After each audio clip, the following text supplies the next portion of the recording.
တောင်ကိုရောက်ပြီဆိုတာနဲ့တောင်ကိုညစီကိုမဖြစ်မနေသွားတယ်ဘာလို့လဲဆိုတော့ညနေဘက်ဆိုတော့ဘိုက်ကလည်းစားလာလို့ပေါ့နော်နည်းနည်းလေးတော့စောနေသေးတဲ့အတွက်ဆိုင်နေကအရင်တော့မစုံသေးဘူးဒါပေမဲ့လေနေရာတိုင်းမှာလေစုံပလိစီးနေရပဲအစားအသောက်တွေကဘာဖြစ်ဖြစ်စားခြင်းစရာလေးတွေပေါ့နော်ကိုကတော့စားခြင်းတာလေးတွေကိုစားခဲ့တယ်အဲ့အချိန်ဆိုင်ရဲ့အနောက်မှာရှိတဲ့ကန်ရည်ပြင်းကြီးကိုတွေ့တော့မျက်စိအေးချမ်းလိုက်တာလို့အဲ့မှာကိုနဲ့အတူတူဖီးနေတယ်မှာ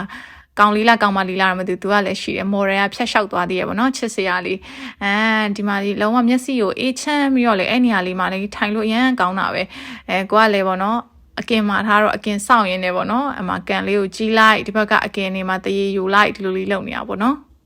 အရင်မမောင်သေးတဲ့အခါကျတော့အနောက်ကကန်ရည်ပြင်းလက်လာကြီးကိုလည်းမြင်ရတယ်ပြီးတော့ဒီရှေ့မှာရှိတဲ့အစားအသောက်တွေကလည်းစုံစီနေတော့ပေါ့နော်အနှံ့တွေကလည်းမှုေးကြိုင်းနေတော့ကို့မှာလေဟိုဘိုက်ကလည်းတကူကူအော်နေခဲ့ရပေါ့နော်ဆိုတော့ဒါလေးကတော့တောင်ကိုရဲ့ညစီလေးဖြစ်ပါတယ်လို့တောင်ကိုလာလေတဲ့သူတွေရှိလို့ရှင်ညစီလေးမှလာပြီးတော့